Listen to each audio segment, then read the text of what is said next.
Bueno, todavía tenemos 4 personas. Vamos a ir iniciando. 6:26 son. Es que está complicado el tráfico.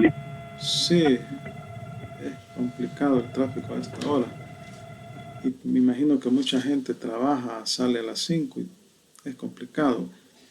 Entonces, bueno, el lunes fue el examen. Vamos a hablar un poco de indicaciones generales mientras se van incorporando algunas personas. El lunes fue el parcial, ¿verdad? Espero que todos lo hayan hecho. No sé, no he revisado todavía cuántas personas lo elaboraron, pero podemos ver por aquí, vamos a ver. En aula virtual, vamos a ver.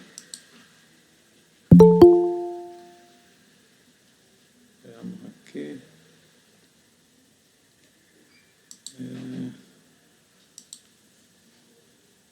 Vamos a ver. Aquí creo que es aula virtual.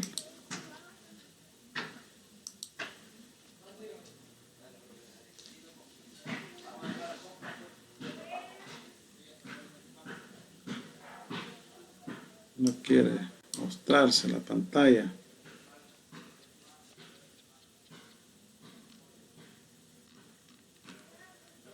Ahí está. Este es el parcial. Vamos a ver cuántos lo hicieron.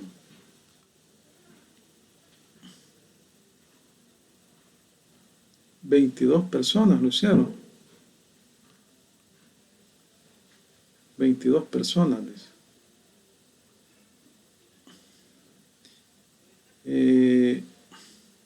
Quiero ver cuántos participantes hay.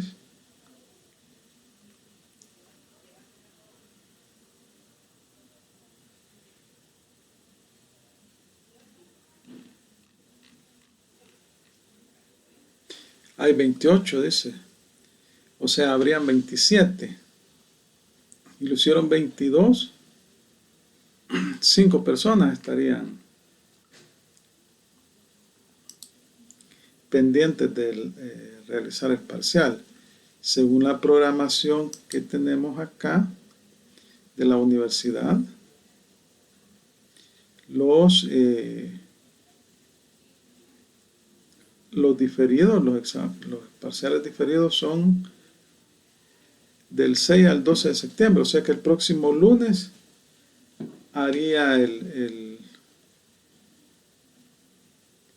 parcial diferido. Así que quiero ver acá.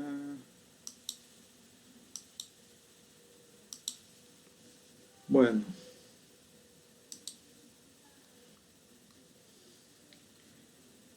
Solo quiero ver una cuestión. Mic. Entonces estamos hablando de que el diferido se va a hacer el próximo lunes, que es la fecha que está establecida para elaborarlo. Quiero ver una cuestión en este momento. Voy a dejar de compartir. Yo creo que hay 2, 4, 6, 7 personas ya. Solo permítanme, quiero ver una cuestión aquí. Derecho mercantil. Vamos a ver. En lo que se están incorporando más personas, porque todavía no hay suficiente. Se supone que son 29 personas, pero 28 personas, 27 son. De estas 27 personas, 25 hicieron el parcial. No, 22 lo hicieron. Solo quiero ver acá, vamos a ver. Solo quiero corregir una cuestión. Permítanme. Vamos a ver acá.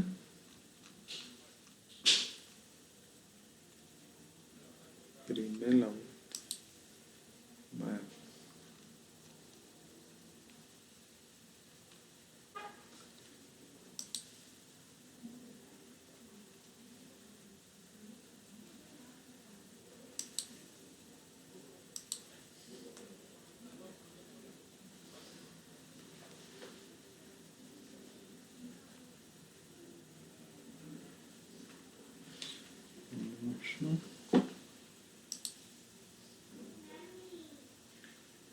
Septiembre.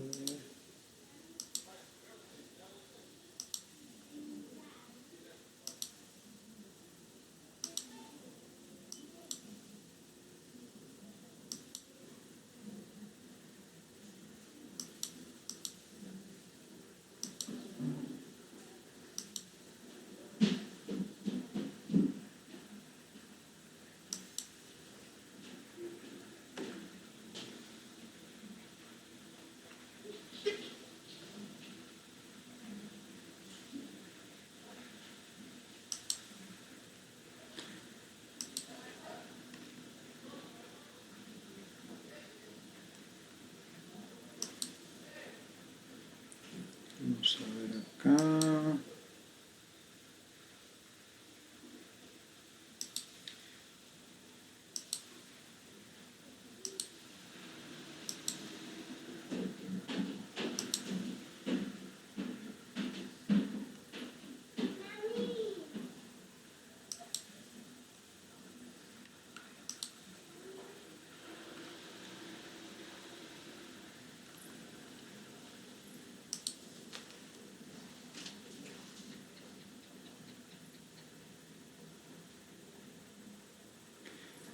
Bueno, este día vamos a continuar con la temática del Código de Comercio. En la clase anterior nos habíamos quedado en el artículo 22 del Código, que contiene la escritura de constitución, ¿verdad? La escritura de constitución de la sociedad. Entonces vamos a continuar y estamos relacionando además las disposiciones legales, ¿verdad?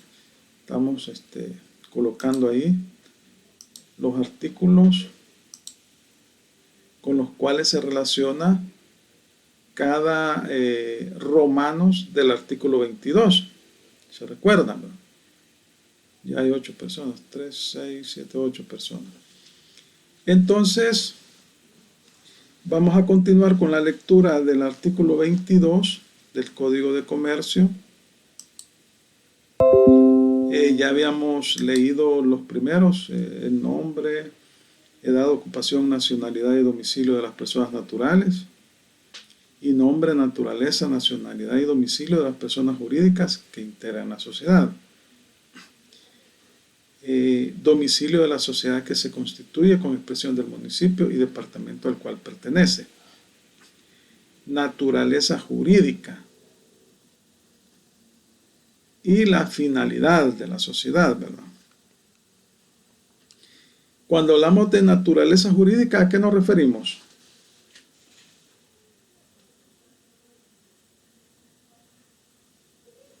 Cuando hablamos de naturaleza jurídica de la sociedad, ¿a qué nos referimos?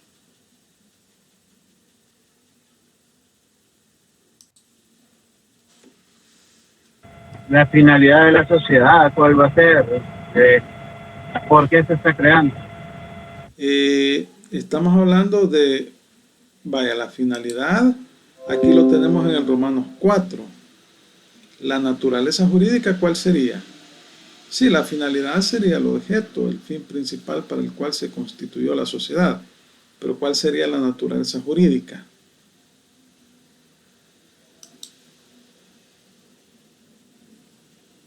El tipo de sociedad a lo que se dedicará esa sociedad. El tipo de sociedad, ya sea sociedad de capital, sociedad de personas, sociedad cooperativa, sociedad en comandita por acciones, sociedad de responsabilidad limitada, sociedad anónima, sociedad colectiva. A eso se refiere la naturaleza jurídica. Todo esto que ustedes están viendo aquí, todos estos romanos, es el contenido de la escritura de constitución de una sociedad.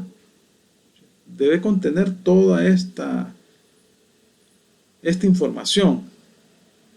Vaya, la finalidad es el fin principal para el cual se constituyó la sociedad. ¿Qué sucede si la sociedad no se dedica a su finalidad? ¿O qué pasa si se dedica a otra finalidad?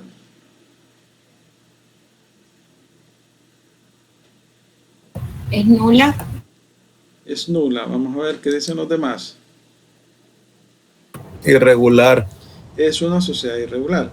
Acuérdense que nulas son aquellas sociedades cuyo objeto y causa son ilícitos, es decir, que son contrarios a la ley y a las buenas costumbres. Eso deben de tenerlo muy en cuenta, por eso se llaman sociedades nulas. Las irregulares son aquellas sociedades que les falta un requisito para poder perfeccionarse el acto de constitución. Y las sociedades de hecho, bueno, estas actúan sin ningún tipo de formalidad, es decir, un grupo de personas unen esfuerzos y comienzan a realizar actos de comercio, pero no están en la legalidad, ¿verdad? Esas son las sociedades de hecho. Vaya, entonces habíamos hablado también de la razón social o denominación. ¿Cuál era la diferencia entre razón social o denominación? Eso lo vimos, relacionamos las disposiciones legales y lo platicamos. A ver, ¿cuál es la diferencia entre razón social o denominación?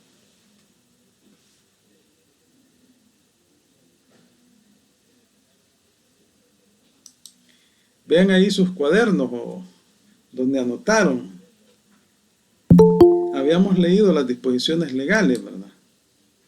¿Cuál es la diferencia entre razón social y denominación?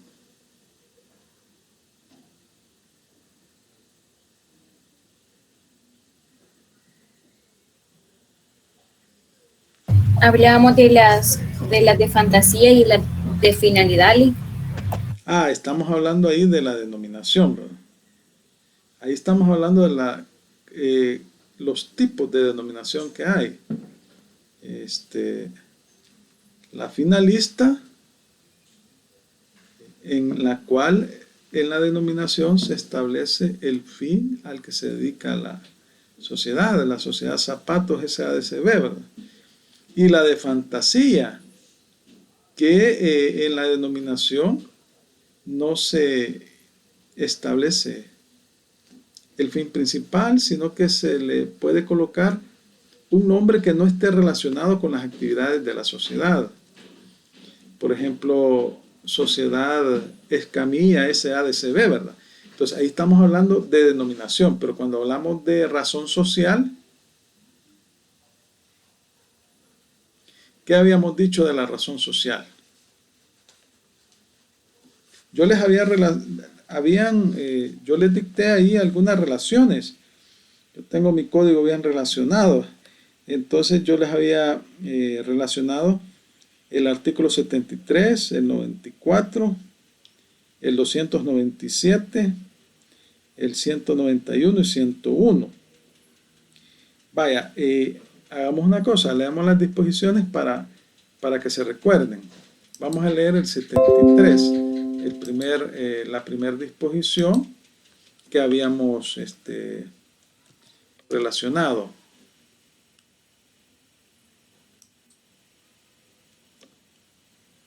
Vaya, vamos a ver.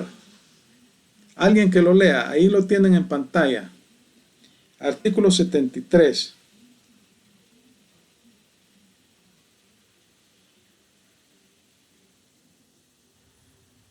Lo voy a leer yo.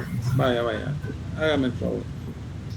Capítulo 3, Sociedad en nombre colectivo. Sección A, razón social. Artículo 73. La sociedad colectiva se constituirá siempre bajo razón social, la cual se formará con el nombre de uno o más socios, y cuando en ella no figuren los de todos, se le añadirán las palabras y compañía u otras equivalentes, por ejemplo, y hermanos. Vaya, ahí hemos leído el 73. Ahora vamos a leer, porque aquí estamos tratando de diferenciar cuál es, valga la redundancia, la diferencia entre razón social y denominación, ¿verdad? Vamos a ver, vamos a leer el artículo 191. Vamos a buscar por acá. 191, vamos a ver. Vaya, aquí vamos a leer la denominación. Artículo 191. ¿Quién lo lee?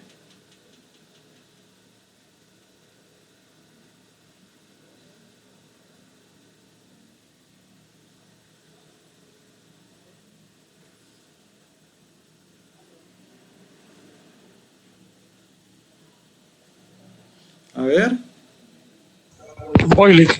vaya. Disposiciones generales. Artículo 191. La sociedad anónima se constituirá bajo denominación, lo cual formará libremente, sin más limitación que la de ser distinta de cualquiera de otra sociedad existente, e irá inmediatamente. Acarrea responsabilidad ilimitada. E irá inmediatamente seguida de las palabras sociedad anónima. Sí, perdón. O su abreviatura S.A. La omisión de este requisito acarrea responsabilidad ilimitada y solidaria para los accionistas y los administradores. Vaya, entonces ya leímos un caso de denominación, el caso de las sociedades, y hemos leído un caso de razón social. ¿Cuál es la diferencia que ustedes ven entre uno y otro?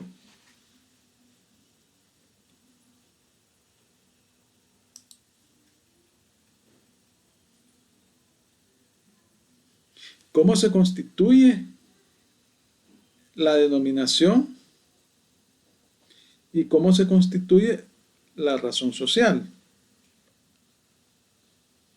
Licenciado, sería que una está obligada a llevar el nombre de los socios y la otra no.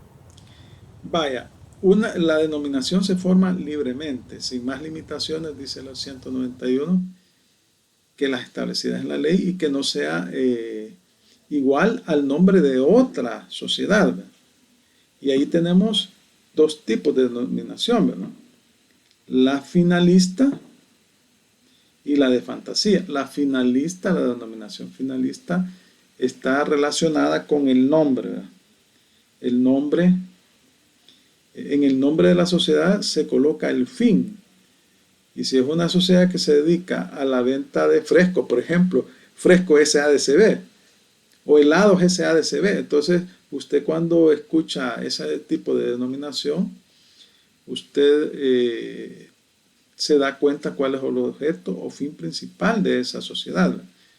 En cambio, el caso de las sociedades de personas se conforma con el nombre de uno o más socios, seguido de, ya sea de responsabilidad limitada, según el tipo de sociedad. Entonces, ¿por qué será que se dan esos dos tipos de situaciones? Entre la denominación es característica esencial de las sociedades de capital, de la sociedad anónima.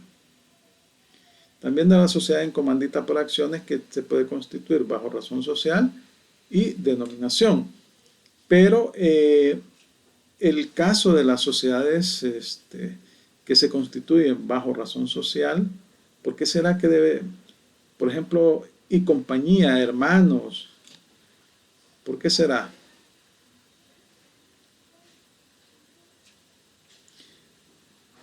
¿Cuál sería la diferencia entonces entre o el objeto? ¿Por qué unas deben de llevar el nombre y seguido de compañía y hermanos, y las otras se establece libremente, sin más limitaciones que no sea igual al nombre de otra sociedad existente?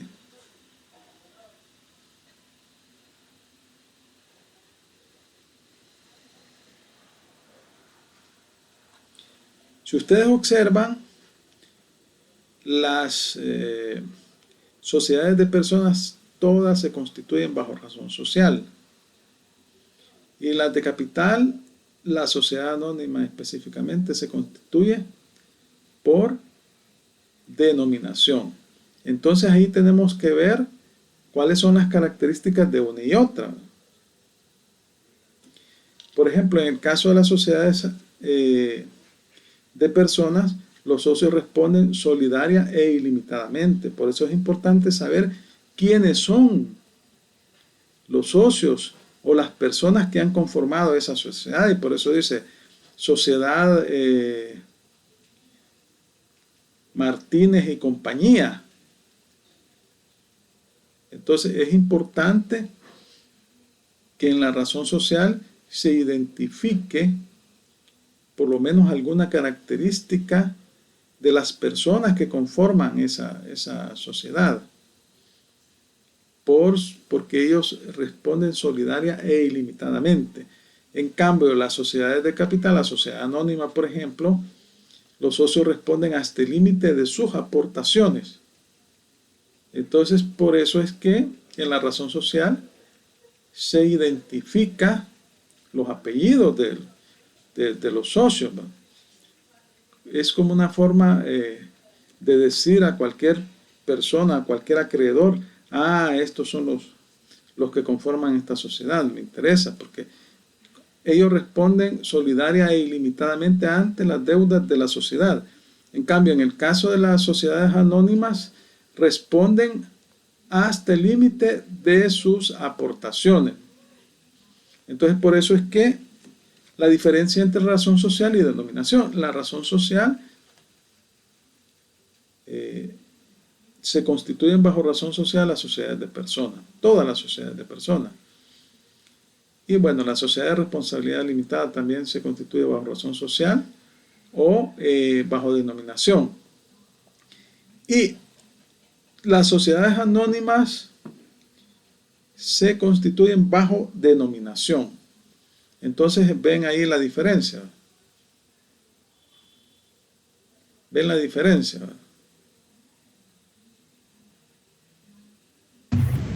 Entonces, siempre que sea sociedad anónima, es denominación. Es denominación.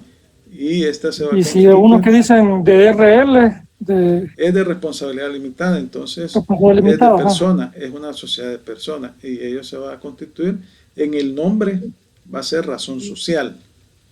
Razón social. Vaya. Okay. Eso es importante que ustedes lo tomen en consideración, porque de esa manera ustedes pueden identificar la naturaleza de la sociedad.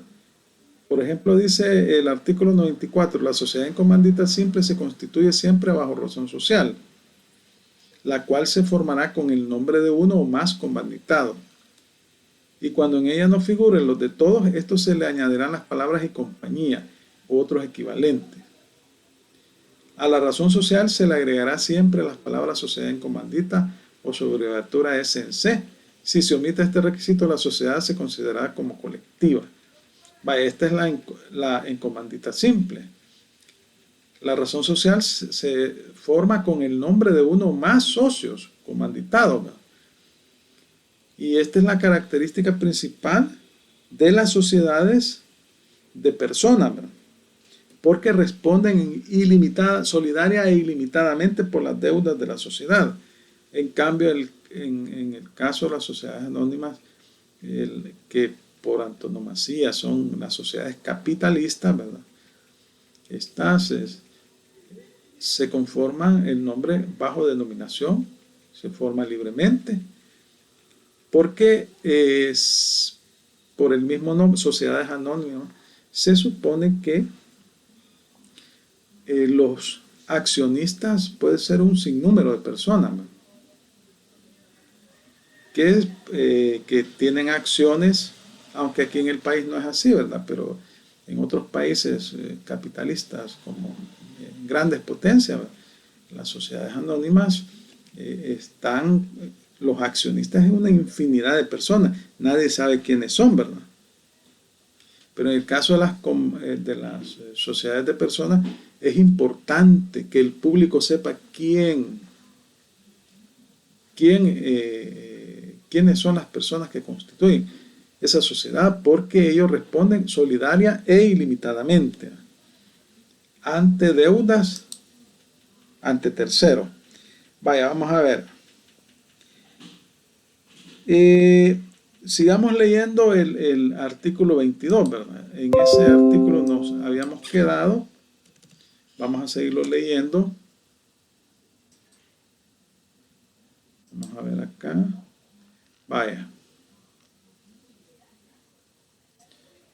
Razón social o denominación. El romano sexto dice duración o declaración expresa a constituirse por tiempo indeterminado. El plazo de la sociedad, ¿verdad? El plazo de la sociedad. Normalmente se establece un plazo indeterminado. Pero ¿qué sucede si la sociedad se constituye por 20 años y se vence el plazo y continúa funcionando? ¿Qué sucede en esos casos?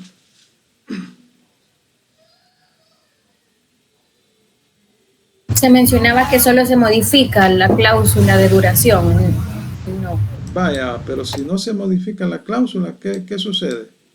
Digamos que la sociedad se constituye por 20 años y se le venció el plazo el mes pasado y continúa funcionando. ¿Qué sucede en esos casos? Ajá. ¿Se vuelve nula o podría quedar como una de hecho, licenciado? Aunque ya no tenga los formalismos, pero siempre responde jurídicamente. Vaya, vamos a ver. Sí. Se vuelve nula, dice. Vamos a ver, ¿qué otra opinión? Se vuelve una sociedad de hecho. Ajá, de hecho, vamos a ver. ¿Otra opinión? Yo digo que se vuelve una sociedad irregular. Irregular. Eso es lo correcto, porque acuérdense que la sociedad nula es aquella que su objeto y causa son ilícitos, son contrarios a la ley y a las buenas costumbres. Pero acá el hecho de que se le venció el plazo y continúe funcionando no se califica ese hecho como un hecho ilegal, ¿verdad? O digamos ilícito.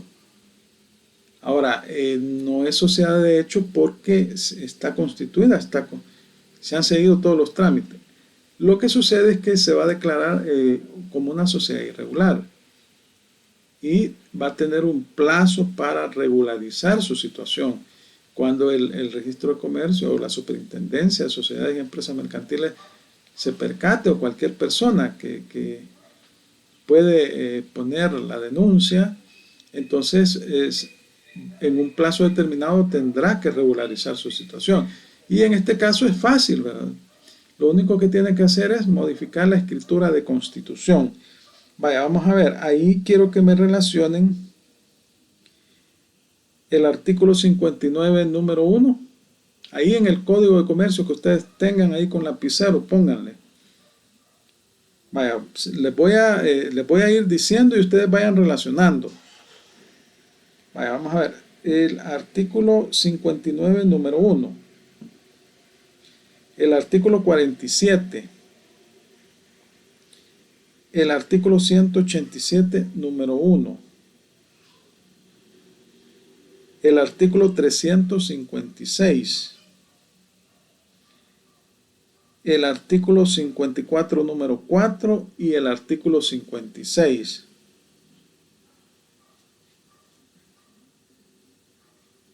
Estamos ahí, ¿verdad?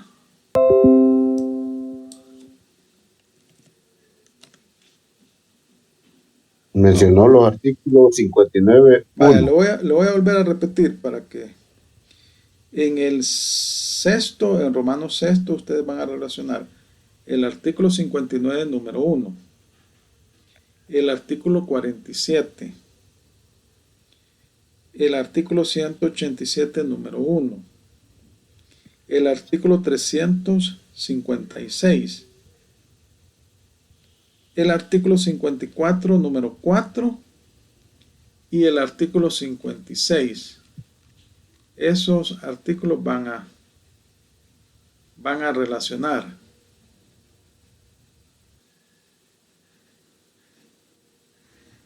Licenciado, una pregunta. Ajá. en este caso que es irregular, se hace acreedora de alguna sanción o multa?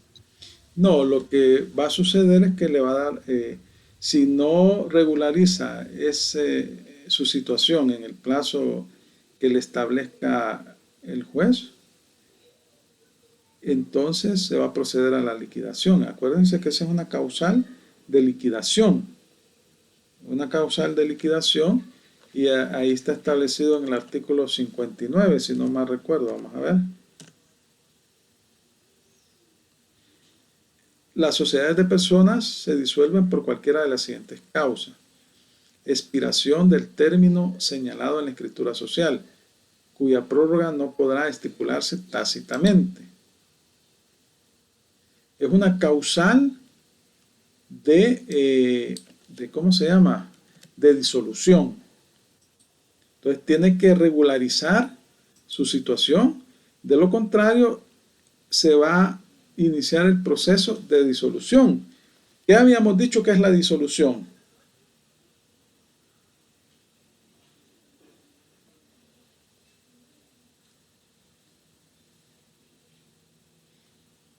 ¿Qué habíamos dicho que es la disolución? Deshacer la sociedad. ¿Qué dijo? No la entendí muy bien. Deshacer la sociedad. Ajá. Acuérdense que primero es el proceso de disolución, que se toma acuerdo por la Junta General de la sociedad, y una vez que se toma el acuerdo de disolución, es la primera fase, es el primer paso que debe seguir. Queda limitado el objeto de la sociedad únicamente a cumplir con sus obligaciones, con el pago de sus obligaciones, y a realizar todos aquellos actos necesarios para que se liquide esa sociedad. Después de la disolución pasamos a la liquidación, ¿verdad? Y la liquidación efectivamente ya es el acto por el cual se le pone término a la vida de la sociedad. La disolución es el acto ideal por medio del cual se inicia el proceso de liquidación, pero la disolución se toma mediante un acuerdo por la Junta General de Socios o Accionistas, y la liquidación es el siguiente paso, cuando ya se nombran liquidadores, ¿verdad? Y son los que realizan el proceso de terminación de las actividades. Entonces, cuando ya se tomó el acuerdo de disolución, se restringe o se limita las actuaciones de la sociedad a cubrir o pagar las deudas que tenga con terceros y a garantizar que se dé el proceso de liquidación. Ahora, puede ser que también se revoque el acuerdo de disolución, ¿verdad? Y siga normalmente la sociedad actuando. Vaya, la siguiente disposición es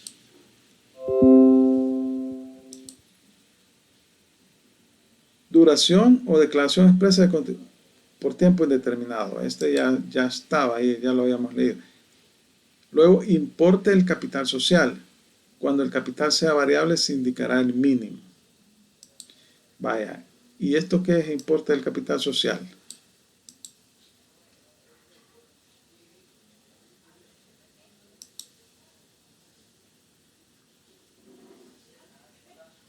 Estamos hablando de la constitución de la sociedad. ¿Qué es el importe del capital social? Cuando sea variable, se indicará el mínimo.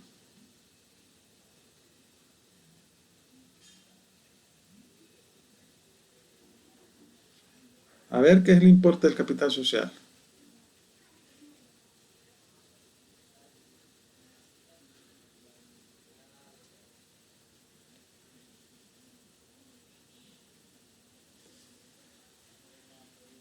¿Están por ahí? ¿O solo han dejado encendida la computadora? Aquí estamos. Ahí están. Entonces, ¿cuál es el importe de capital social?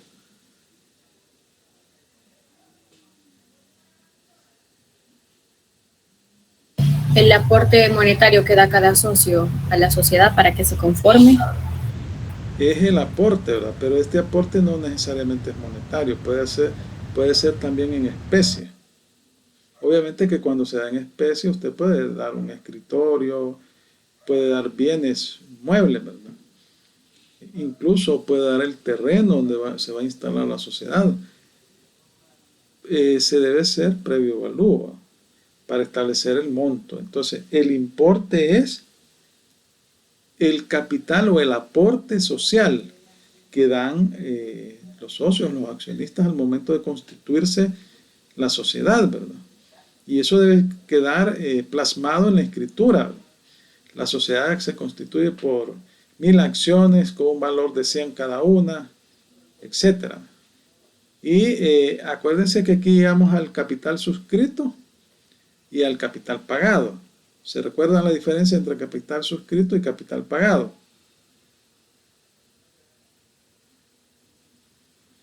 ¿Se recuerdan? No, recuérdenme. Pues los acabo de examinar. Deben de leer el código. Aquí yo les estoy diciendo las disposiciones, pero ustedes también deben de leer, porque si no, cada clase va a ser algo nuevo, y esto ya lo platicamos.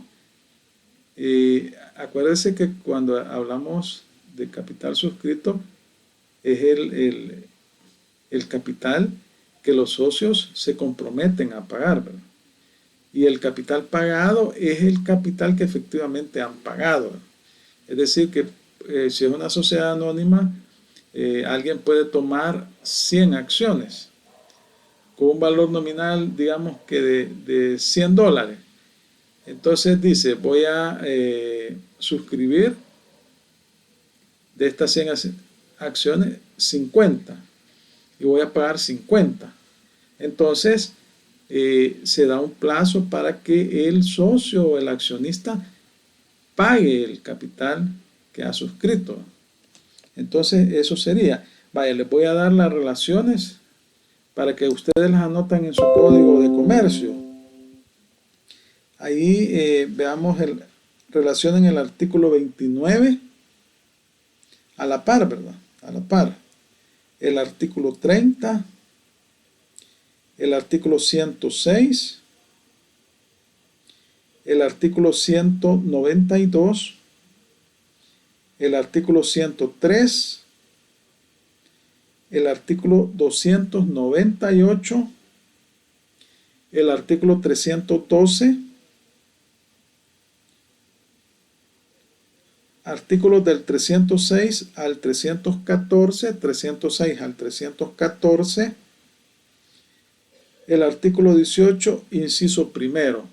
18, inciso primero. Esas disposiciones deben de relacionarlas ahí mejor dicho. En este Romanos octavo, expresión de lo que cada socio aporte en dinero o en otros bienes y el valor atribuido a este. En el 9, régimen de administración de la sociedad con expresión de los nombres, facultades y obligaciones de los organismos respectivos. Aquí estamos hablando de las facultades estatutarias, ¿no? Se recuerden que los estatutos de la sociedad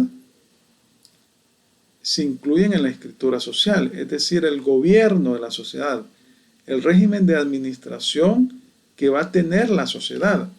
Entonces, se debe establecer los órganos de decisión, los órganos administrativos. La máxima autoridad generalmente es la junta directiva o la asamblea general de socios. Ahí quiero que relacionen en el numeral 9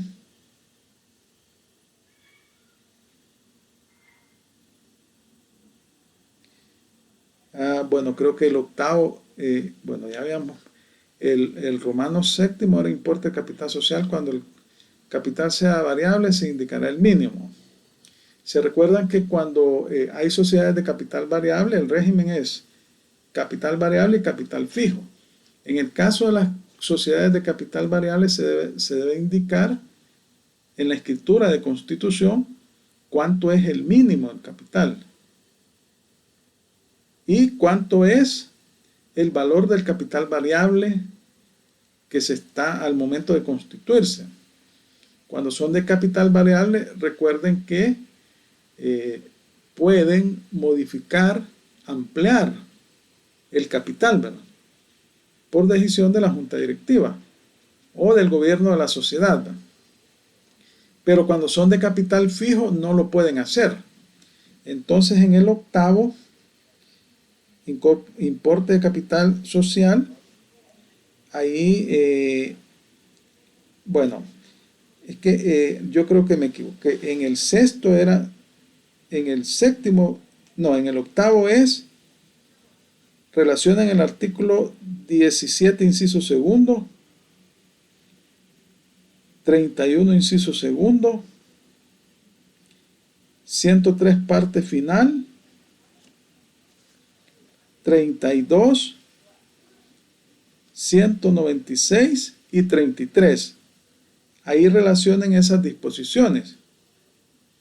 17, inciso segundo, 31, inciso segundo, 103, parte final, 32, 196 y 33. En el octavo. Y en el noveno, o sea, donde dice régimen de administración de la sociedad con expresión de los nombres, facultades y obligaciones de los organismos respectivos, ahí tienen que relacionar los artículos 23, 28,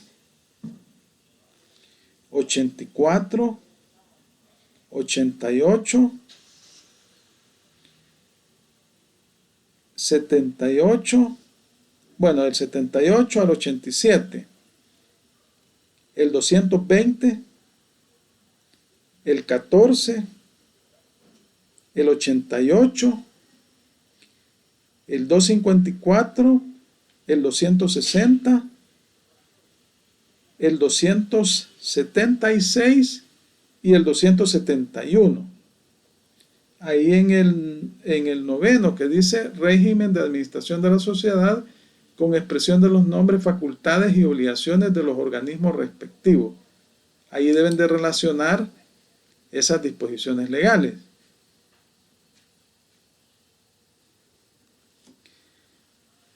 Bueno, vamos a continuar entonces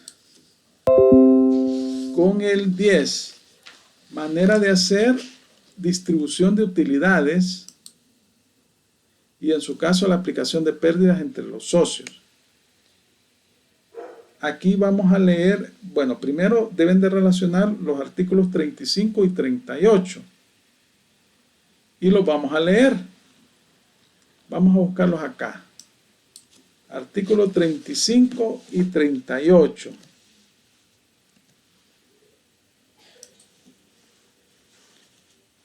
Quiero ver.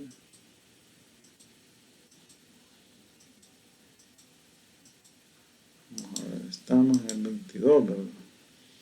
Se fue bien abajo este. Vamos a ver.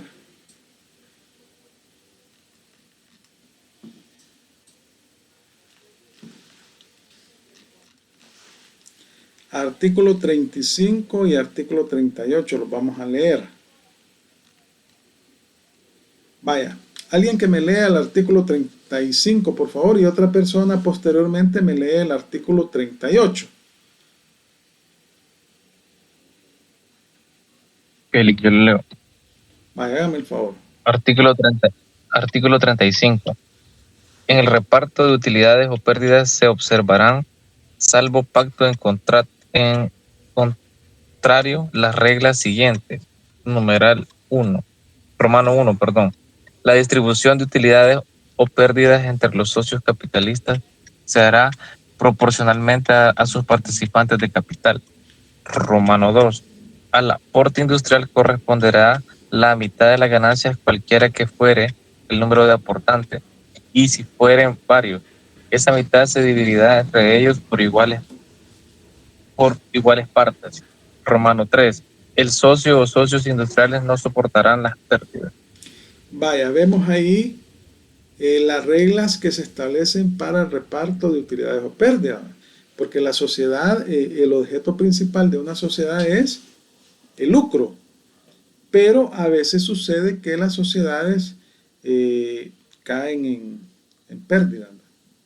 Tienen pérdidas y al tener pérdidas, es porque no han tenido, digamos, un buen año, un buen ejercicio fiscal. Entonces las pérdidas se tienen que repartir también entre los socios. Pero fíjense una característica principal acá, que en el caso de los socios industriales, estos no soportan las pérdidas. ¿Y cuáles son los socios industriales? ¿Qué habíamos dicho de los socios industriales?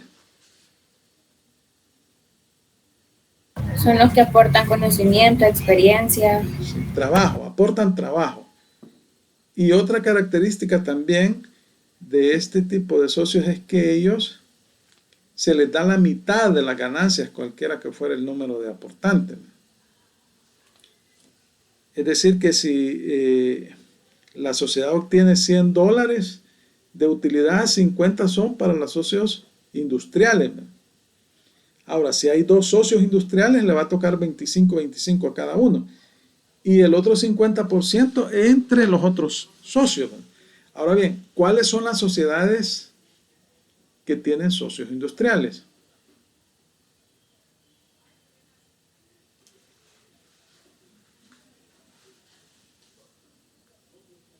¿O todas las sociedades tienen socios industriales? Les pregunto. No, licenciado, quizás la excepción sería las sociedades de capital. Ajá. Es decir, las sociedades de personas son las únicas que tienen socios industriales, ¿verdad? Las sociedades de capital no, ¿verdad? Y la característica del socio industrial es que aporta trabajo, no soporta las pérdidas y tiene derecho al 50% de las utilidades. En cambio, en las otras sociedades, por ejemplo en la sociedad anónima, si hay pérdidas, esta se va a repartir en forma proporcional al valor de sus acciones. Igual las utilidades. Las utilidades se van a repartir en proporción al número de sus accionistas. Vaya, entonces aquí estamos en la distribución de las utilidades o pérdidas. Hoy vamos a ver el 38. ¿Qué dice el artículo 38? Alguien que me haga el favor de leerlo, por favor.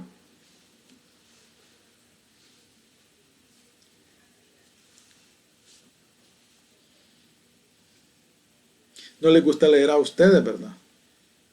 La clase debe de ser participativa y deben de leer porque es de derecho. O sea, tenemos que leer los artículos. Si no leemos los artículos, no. Es decir, un estudiante de derecho debe de leer. Porque el fundamento de lo que platicamos está en la ley. Es la ley la que nosotros estamos analizando. Ustedes como estudiantes de derecho. Entonces, hágame el favor a alguien de leer y no tenga pena, porque tampoco no le va a pasar nada. Usted lee, mejor así va. El 37, Artículo 38. 38. El 38. ¿Sí? Artículo 38. El reparto de utilidades nunca podrá exceder del monto de las que realmente se hubieran obtenido, conforme al balance general y estado de pérdida y ganancias. Los administradores que autoricen pagos en contravención a lo dispuesto en el inciso que antecede y los socios que los hubieren percibido responderán solidariamente de su devolución. La devolución podrá ser exigida por la sociedad, por los acreedores o por los socios disidentes. No obstante, se establece como caso único de excepción al inciso primero de este artículo el de los socios industriales, en cuyo favor podrá estipularse el pago de sumas periódicas destinadas a cubrir sus necesidades alimenticias. Tales cantidades y épocas de percepción a falta de convenio serán fijadas por la autoridad judicial sobre bases de equidad, según la importancia de la empresa y el costo normal de la vida en la época que se trate. Lo que perciban los socios industriales se computará a cuenta de utilidades sin que tengan obligación de reintegrarlo en los casos en que el balance no arroje beneficios o los arroje en cantidad menor de lo que hubieran percibido para sus necesidades alimenticias, y en el balance respectivo se hará el traspaso de tales cantidades a la cuenta de gastos generales de la empresa. Vaya, aquí vemos otra característica de los socios industriales, que mensualmente se les estipula una cantidad. Una cantidad, estaríamos hablando básicamente de un salario, porque el aporte que ellos hacen es trabajo. Entonces, mensualmente se establecen sumas periódicas a cubrir sus necesidades alimenticias. Básicamente se trata de un salario. Y luego, al final del ejercicio, cuando hay utilidades, esta parte se les va a descontar de las utilidades. Pero si hay pérdidas, entonces en ese caso no se les va a descontar nada, porque el socio industrial, ya leímos en el artículo 35, no soporta las pérdidas. El socio industrial no soporta las pérdidas. Ahora yo quería hacerles una pregunta que parece elemental, ¿verdad? ¿Qué es el balance general y qué es el estado de pérdidas y ganancias?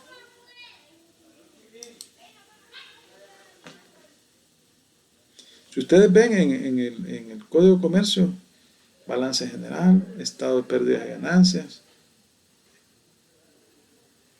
¿qué es eso?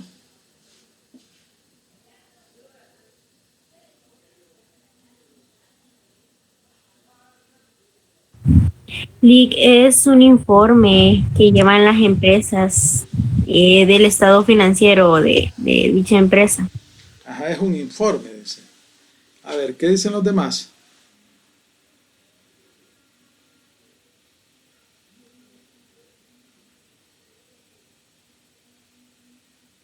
A ver.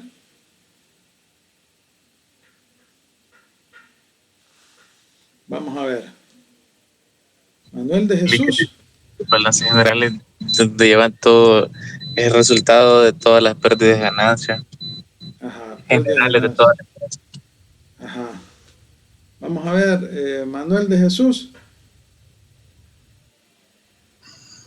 Para mí el balance es el estado de cómo está funcionando o va desarrollándose dicha empresa, los números con los que cuenta, si va ganando o va perdiendo. Ajá. María Concepción.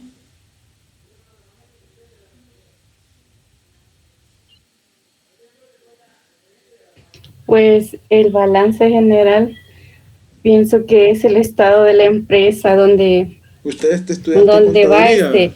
todo el reporte. ¿Usted es No, estudiante yo no soy de contaduría. No es de contaduría. María Concepción. No, yo soy de mercadeo. Ah, de mercadeo, pero ustedes también ven Sí. ¿cómo se llama? Contabilidad 1. Sí, nos meten esto, pero nada que ver con... Sí, sí. no, pero sí es que yo he dado clases también. a gente de mercadeo allá en la Universidad de El Salvador. Allá se llama mercadeo internacional. Y creo que llevan 2 contabilidades ustedes. Me imagino. No, creo que ustedes también llevan una de costos, si no más recuerdo. Entonces tienen que... Usted está... Yo le envié a usted un correo, espero lo haya visto, ¿no? En serio, no he visto los correos, Pues véalo licenciado, ahorita. porque, pues véalo, porque solo este día le voy a dar oportunidad. Así que verifique Bueno, ahí, porque otro está bien. día es ahora o nunca. Otro día ya no se De puede. acuerdo. Sí, porque a mí me mandaron un Ujú. correo, la decana de la facultad respecto de su caso y Ujú. por eso yo le envié un correo a usted diciéndole que este día. Entonces ahí verifique. Vaya, voy a revisar después de la clase. Ajá, Bueno, bueno, entonces miren, Jan Walsh levantó la mano. Bueno, ¿qué nombre real? ¿Cómo se pronuncia? Dígame. Son iniciales, Lick, perdón, es que Ah, no había Walsh, cambiado Walsh. el nombre. Pero el Walsh es apellido, Wolf. Mire, Lick, de ¿cómo se origen llama? alemán. Yo hablé también con la licenciada Arriaza. Ah, pero ella no me ha dicho nada, solo de la Ajá, recepción. pero me dijo que mañana se iba a comunicar con usted. Ah, va, entonces cuando ella me diga. Vaya, Excelente, Lick. vaya, entonces, Natalie Gabriela Arevalo Andrade. Sí, con respecto a la pregunta que estaba haciendo en el artículo 443, en el inciso segundo, habla acerca del balance, que en el Ajá. resumen dice, en el resumen y estimación de todos los bienes de la empresa, así como de sus obligaciones. Y Ajá. dice también que el balance se elabora conforme a los principios contables autorizados por el mencionado consejo, que arriba en el inciso primero habla de un consejo de vigilancia de la Ajá. profesión de contaduría pública. Vaya, miren, el balance general y lo que llama el código ahí estado de pérdidas y ganancias actualmente es estado de resultados. Esos son estados financieros. El balance general muestra la situación financiera de una empresa en un periodo determinado, o sea, en un ejercicio financiero que es del 1 de enero al 31 de diciembre. Entonces es un estado financiero. Ahí en el balance general ustedes van a encontrar los activos, los pasivos y el patrimonio de la sociedad o de la empresa particular. El estado de pérdidas y ganancias que dice ahí, que es estado de resultados, refleja las pérdidas, las utilidades o las pérdidas que ha tenido esa empresa en el ejercicio. Entonces ahí se reflejan todos los ingresos que obtuvo, todos los gastos, todos los costos y todos los gastos. Y la utilidad antes de impuestos, luego la utilidad neta, cuando hay reparto de utilidades es después de pagar los impuestos. Entonces, esos son estados financieros. Entonces, como aquí estamos hablando de actos de comercio, estamos hablando de actividades mercantiles. Entonces, las empresas tienen sus contadores, elaboran sus estados financieros y estos estados financieros los deben depositar una vez al año en el registro de comercio y deben de pagar los derechos. Entonces, a eso se refiere cuando dice balance general. Y estado de pérdidas y ganancias es estado de resultado. Vaya, vamos a ver, estamos en el artículo 22 siempre. Bueno, aquí 22. El artículo 22. Bueno. Manera de hacer distribución de utilidades, en su caso la aplicación de pérdidas entre los socios. Ya habíamos dicho ahí que relacionar en el artículo 45 y el 48. Modo de constituir reservas. ¿Qué es esto de la reserva? Modo de constituir reservas. A ver, ¿ya han escuchado esto de la reserva?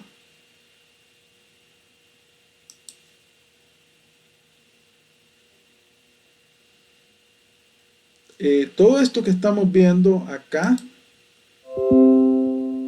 son las cláusulas que debe de contener la escritura de constitución. O sea, cuando se elabora la escritura de constitución debe contener todos estos apartados. Vaya, vamos a relacionar las disposiciones legales acá y las vamos a leer y después las vamos a comentar. Modo de constituir reserva, es el número 11, ¿verdad? El romano 11. Entonces ahí vamos a relacionar los artículos. Vamos a ver, aquí tengo yo mi código bien relacionado. Artículo 39, 91, 92, 123, 124, 295, 445, 444, 447 y artículo 30. Bueno, vamos a leer el artículo 39. Vamos a comenzar en orden. Vamos a leer el 39. Lo vamos a buscar por acá.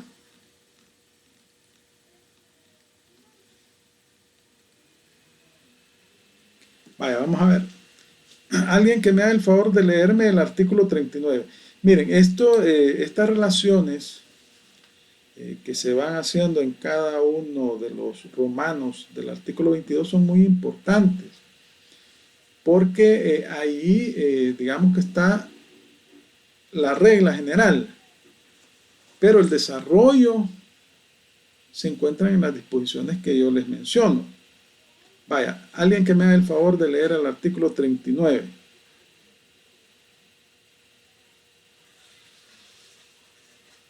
Lo voy a leer, licenciado. Hágame el favor. Artículo 39. De las utilidades netas de toda sociedad deberá separarse anualmente un porcentaje para formar la reserva legal, hasta que ésta alcance una cantidad determinada. El porcentaje y la cuantía de la reserva legal serán determinados por ese código para cada clase de sociedad. La reserva legal deberá ser restaurada en la misma forma cuando disminuya por cualquier motivo. Contra lo dispuesto en este artículo no puede invocarse estipulación o pacto en contrario. Los administradores quedarán solidariamente responsables de su cumplimiento y por ello obligados a restituir en su totalidad o parte la reserva legal. Si por cualquier motivo no existiere o solo la hubiere en parte, sin perjuicio del derecho que asista a los administradores para repetir en contra de quienes hubieran recibido el dinero. Para el exacto cumplimiento de este precepto se concede acción a los socios, a los acreedores o al Ministerio Público. Vaya, entonces, con lo que dice esta disposición, que es la reserva legal.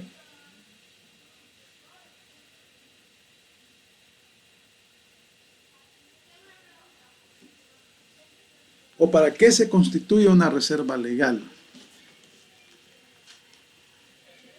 Si ustedes ven en el artículo 22, modo de constituir reservas en el Romanos 11. Entonces, ¿qué es eso de la reserva legal? ¿Qué es eso de la reserva legal?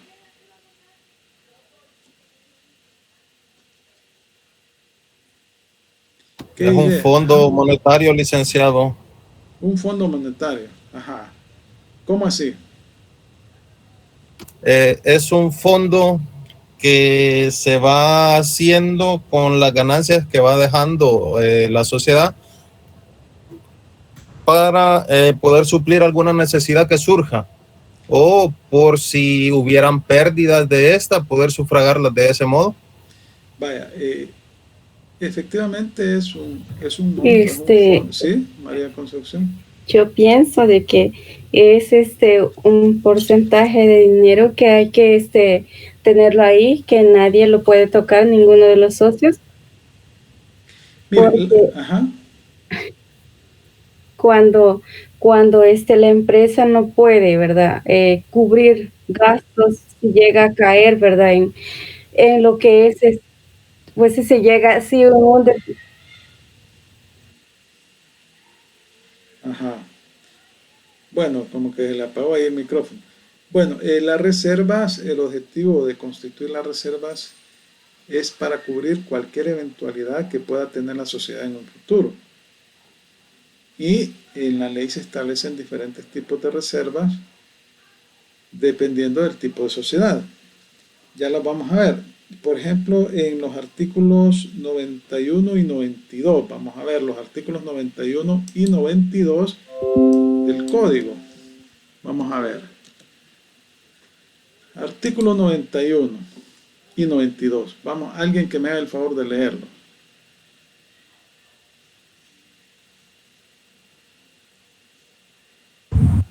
Yoli, Vaya, hágame el favor. artículo 91. Perdón, sería desde la sección, ¿verdad? Sí, por supuesto.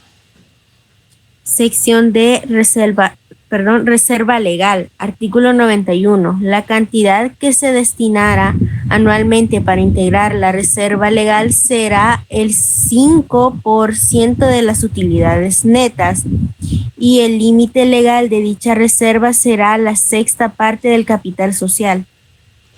Artículo 92.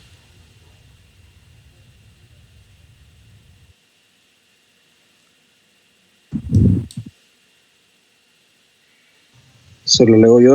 Hágame el favor. La mitad de las cantidades que aparezcan en la reserva legal deberá tenerse disponible o invertirse en valores mercantiles salvadoreños de fácil realización. La otra mitad podrá invertirse de acuerdo a la finalidad de la sociedad.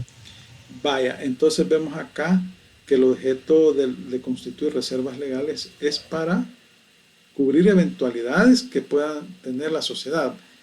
Aquí estamos hablando que las reservas legales es una obligación que tienen de constituirla todas las sociedades. Aquí estamos hablando de una sociedad en nombre colectivo. Los artículos 91 y 92. ¿Verdad? Entonces es el 5% de las utilidades netas hasta un límite de la sexta parte del capital social. Hoy vamos a ver el 123 y el 124. Vamos a buscarlos por acá. Alguien que me haga el favor de leerlo. 123 y 124. Se lo leo. Hágame el favor. La cantidad que se destinara anualmente para formar la reserva legal de la sociedad de responsabilidad limitada será el 7% de las utilidades netas y el límite mínimo legal de dicha reserva será la quinta parte del capital social. Artículo 24. 124. Artículo 124. Las 2/3 partes de las cantidades que aparezcan en la reserva legal deberán tener disponibles o invertirse en valores mercantiles salvadoreños o centroamericanos de fácil realización. La otra tercera parte podrá invertirse de acuerdo con la finalidad de la sociedad. Vaya, gracias. ¿Qué será esto de valores mercantiles salvadoreños o centroamericanos de fácil realización? ¿Qué es eso?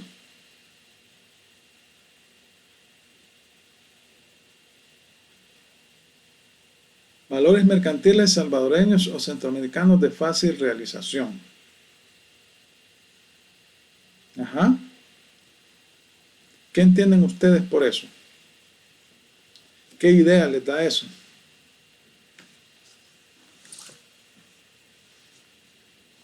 Bolsas de valores, no. Digamos que la bolsa de valores es el medio, es el lugar donde usted compra acciones. Bueno, títulos... Los títulos valores, sí, licenciado. Los títulos valores. Por ejemplo, el cheque de fácil realización significa que son convertibles fácilmente en dinero en efectivo. Esos son los acciones, pueden invertir en acciones. Obviamente que en el mercado de valores, ahí es donde se transan títulos, ¿no?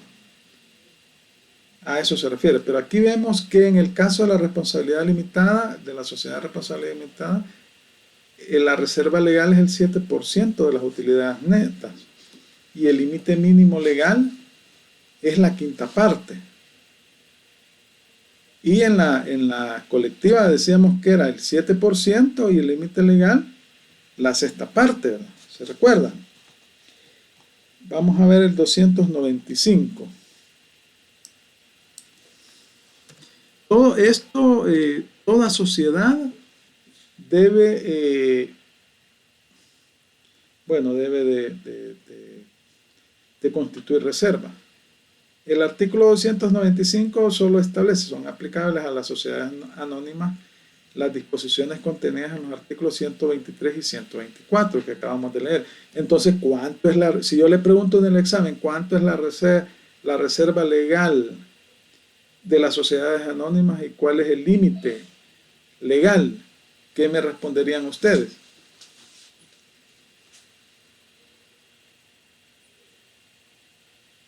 El 7% y el mínimo el 5%. No, el 7%, ajá. ¿Qué dice el 123 y el 124? Ve ahí qué dice. La reserva legal es el 7%, hasta un mínimo de...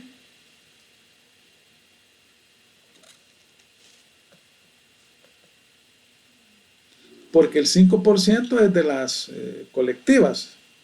Pero aquí dice que son aplicables para las sociedades anónimas los artículos 123 y 124, que establecen que la reserva legal es del 7%. Ajá. ¿Y cuánto es el límite? El mínimo legal. Vean ahí los artículos. ¿Cuánto es?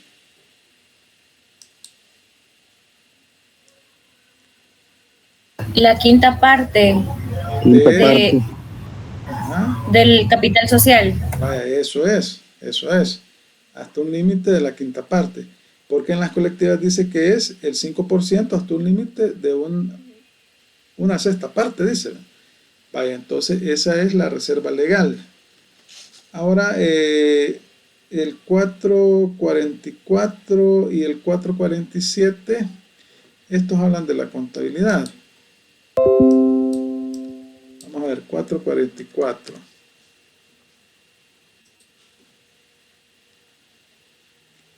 Vale, miren, fíjense que aquí básicamente estamos hablando de lo que es la contabilidad. Para la estimación de los diversos elementos del activo se observarán las reglas que dicta el Consejo de Vigilancia de la Profesión de la Contaduría Pública y Auditoría, y en su defecto por las normas internacionales de contabilidad. Esto ha tenido reforma, por eso está en mayúscula. Normalmente en los libros, en los códigos, cuando ustedes ven letras en mayúsculas y entre paréntesis un numerito, es que ha tenido reforma, está reformado. En el caso, y esto ya lo había leído Natalie, si no me recuerdo, en el caso que no hubiere concordancia entre las reglas anteriores y dependiendo de la naturaleza del negocio de que se trate, así como de la existencia de bolsas de valores o bolsas de productos, se deberán observar las normas establecidas en las leyes especiales. La carrera de la contaduría pública es una carrera, igual que la carrera de derecho, de abogado y notario, es una carrera que se encuentra regulada por la ley. Tenemos en el caso de la contaduría pública la ley de la contaduría pública y auditoría, y tenemos el consejo, se llama el Consejo de Vigilancia a la Profesión de la Contaduría Pública y Auditoría, que es el ente encargado de normar o establecer normativa que regula las actuaciones de los contadores y los auditores en el país, ¿verdad? Al igual que en el caso de los abogados, los notarios, es la Corte Suprema de Justicia por medio de la sección de investigación profesional y la sección del notariado, ¿verdad? Entonces, es importante tener en cuenta esa situación. El artículo 447 debe constituirse una provisión o reserva para proveer al cumplimiento de las obligaciones que respecto a su personal tenga el comerciante en virtud de la ley o de los contratos de trabajo. Esto es la famosa reserva laboral, Las empresas deben de tener constituida una reserva laboral para cumplir con las obligaciones de los trabajadores. ¿Cuáles pueden ser esas obligaciones con las que deben de cumplir? Díganme algún ejemplo. ¿Algún accidente de algún empleado, quizás? Eso puede ser un seguro. No, pero las obligaciones legales que debe de cumplir el comerciante respecto de sus empleados. Veamos. Pagar la planilla. Pagar la planilla. Entonces, en caso de que una persona renuncie, ¿qué sucede? O en caso de un despido injustificado, ¿qué sucede? Se le liquida, se le indemniza. Se le indemniza. Actualmente, cuando usted renuncia, también tiene derecho a una indemnización, ¿verdad? O cuando lo despiden sin causa justificada, también lo deben de indemnizar.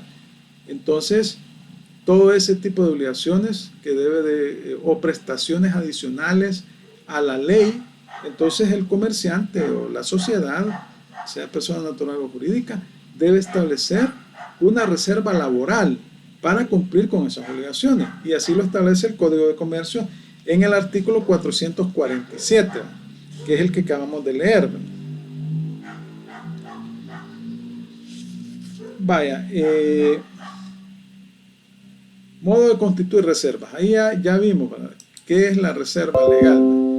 Habíamos dicho que la reserva legal es un monto que se destina para cubrir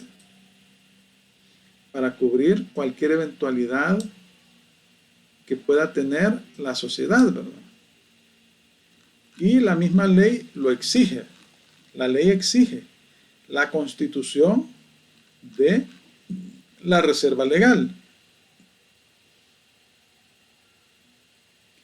Luego, en el número 12, establece bases para practicar la liquidación de la sociedad, manera de elegir liquidadores cuando no fueren nombrados en el instrumento y atribuciones y obligaciones de esto. Ahí deben de relacionar los artículos 39, 187, 354, del 343 al 357, el 60, el 61, el 59 número 3, el 26,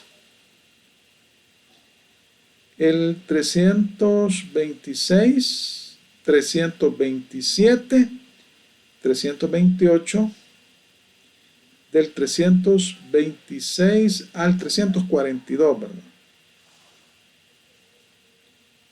Ahí deben de relacionar esas disposiciones legales, ¿verdad? Vamos a ver el 59, el artículo 59, vamos a buscarlo por acá. Yo aquí tengo mi código también, no obstante que lo pongo en pantalla porque para que ustedes lo lean. Pero en el 59 ya lo hemos visto en diferentes ocasiones. Ahí están la disolución. Las sociedades de personas se disuelven por cualquiera de las siguientes causas. Y que está en relación con el 187 también, ¿verdad? Son idénticos. El 187 es aplicable a las sociedades de capital. Pero aquí están las causales de disolución. Expiración del término señalado en la escritura social, cuya prórroga no podrá estipularse tácitamente. Es decir, que se vuelve una sociedad irregular y esta es una causal de disolución si no corrige esa situación. Imposibilidad de realizar el fin principal de la sociedad o consumación del mismo. Cuando se dedica a actividades que no están establecidas en la escritura de constitución. Pérdida de las 2/3 partes del capital social. Acuerdo unánime de los socios, a menos que en la escritura social sea estipulado que tal decisión pueda tomarse por mayoría. La sociedad también termina por la resolución judicial que ordene su disolución y liquidación en los casos contemplados en el capítulo 10 del título 2 del libro primero de este código, y por fusión con otras sociedades. En estos casos, los efectos de la disolución se regirán por las disposiciones pertinentes del presente título. Vaya, ¿qué habíamos dicho que es la fusión? ¿Qué es la fusión? ¿Y cuáles son los tipos de fusión que se dan, que están establecidas en la ley? A ver. La fusión por absorción y la fusión por integración. Ajá, ¿y qué es eso? ¿Qué es eso de fusión por absorción y fusión por integración? Absorción es cuando una sociedad absorbe, valga la redundancia, a otra y se vuelven una sola. Ajá. Y de integración es cuando se unen.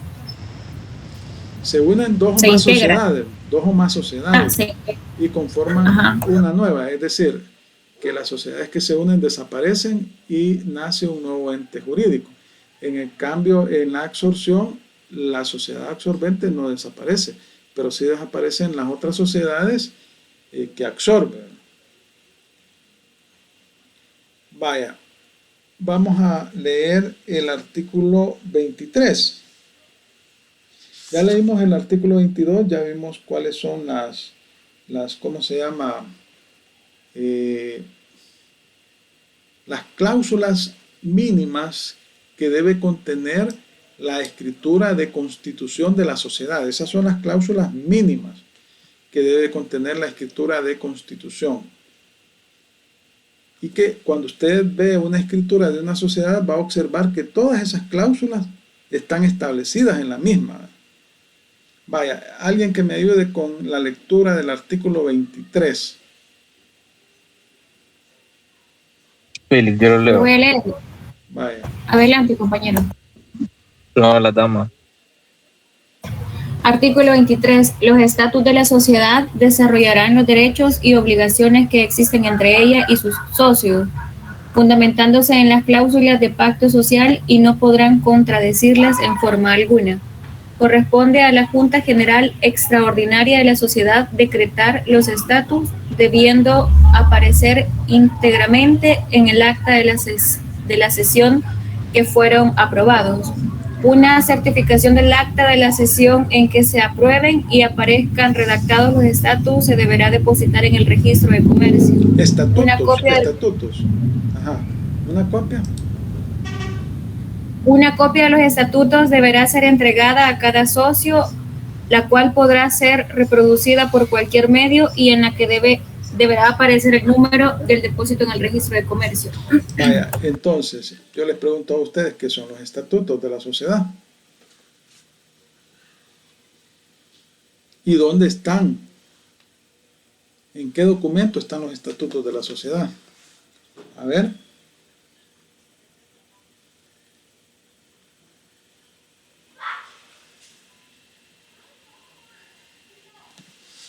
A ver. ¿Qué son los estatutos? Son reglas, no. Sí, básicamente son reglas. Los estatutos son las reglas bajo las cuales se va a regir la sociedad. O sea, establece reglas administrativas por medio de las cuales la sociedad va a funcionar. ¿Y dónde están estos estatutos? ¿Dónde se encuentran?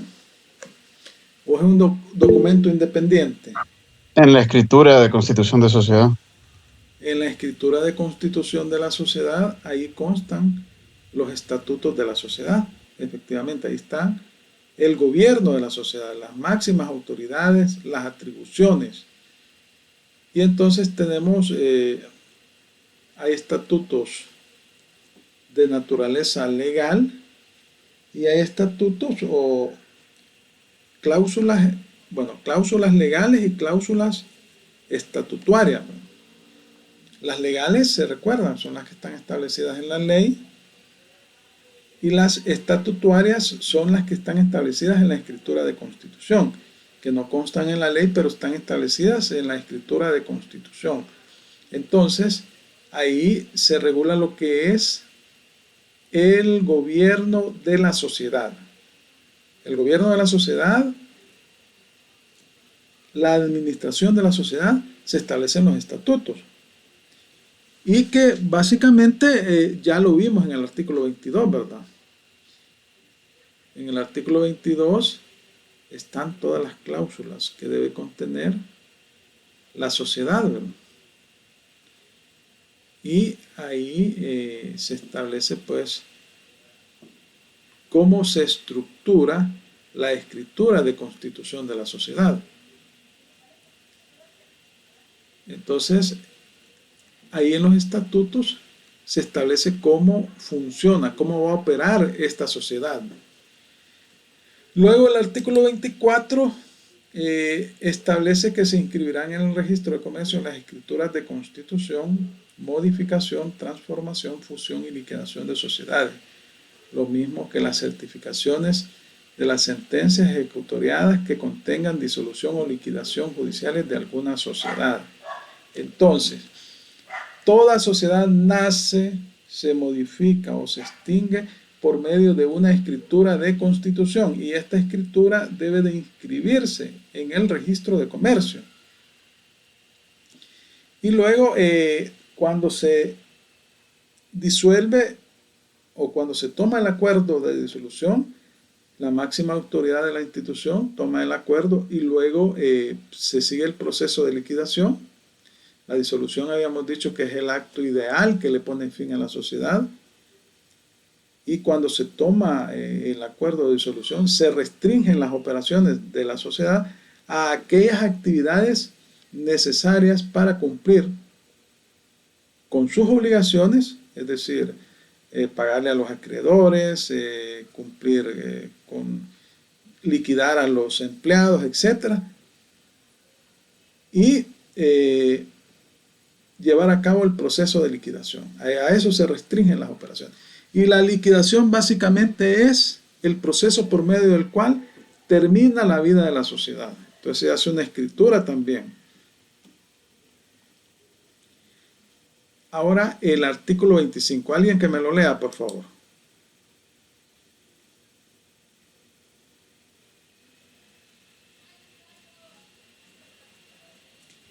Se lo leo. Hágame el favor. La personalidad jurídica de las sociedades se perfecciona y se extingue por la inscripción en el registro de comercio de los documentos respectivos. Dichas inscripciones determinan frente a terceros las facultades de los representantes y administradores de las sociedades, de acuerdo con su contenido. Las sociedades inscritas no pueden ser declaradas nulas con efecto retroactivo en perjuicio de terceros. Bueno, una sociedad puede ser declarada nula si su objeto y su causa... El 25 dijo el licenciado. Sí, el 25. Si el objeto causa de esta son ilegales, ¿verdad? Son contrarios a la ley, porque una sociedad puede estar inscrita normalmente como una sociedad en condiciones normales, legales, ¿verdad? Pero de repente se comienza a dedicar a actividades ilegales, ¿verdad? Luego también acá tenemos que la personalidad jurídica de la sociedad se perfecciona por la inscripción en el registro de comercio de los documentos respectivos. ¿Y cuáles son los documentos respectivos? Cuando se constituye una sociedad.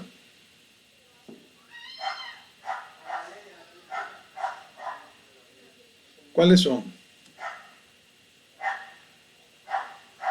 A ver.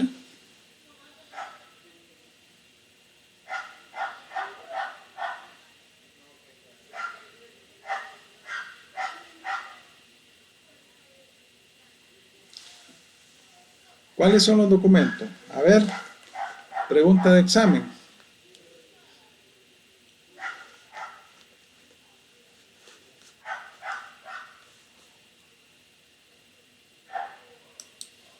Ajá. Para que se perfeccione el acto jurídico por medio del cual la sociedad adquiere la personalidad jurídica que se requiere.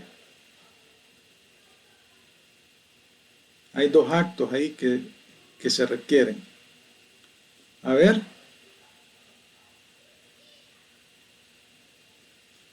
La inscripción en el Primero, registro. ajá, eso es lo segundo. Lo primero es La escritura. la escritura de constitución. Luego la inscripción de esa escritura en el registro.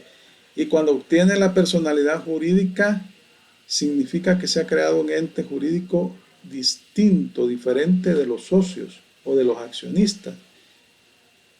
Tiene los atributos que tiene toda persona. Es una persona jurídica. Domicilio, etcétera, patrimonio, y es independiente de los socios, puede adquirir derechos y obligaciones. Bueno, faltan 2 minutos para las 8, no sé si tienen algún comentario, algo o alguna pregunta antes de que concluyamos la clase. Estamos bien. Vaya, entonces vamos a continuar el próximo lunes. Los exámenes diferidos están programados para el próximo lunes, ¿verdad? Deben de hacer el trámite administrativo primero, ¿verdad? Y una vez que hagan el trámite... Disculpe, Lick. ¿A qué hora es el examen diferido? En la hora clase. Así yo lo de 6:20 a 11:23 de la noche. Así los... Perfecto. Ajá, pero deben de hacer el trámite administrativo respectivo. O sea, sí, correcto. Hay que seguir los lineamientos de la universidad, ¿verdad? Y bueno, gracias por su atención. Nos vemos la próxima semana. Feliz noche a todos. Gracias, Félix. Gracias, buenas noches. Gracias, Lick. Feliz noche. Bueno, Muchas gracias, licenciado. Buenas noches. Bueno.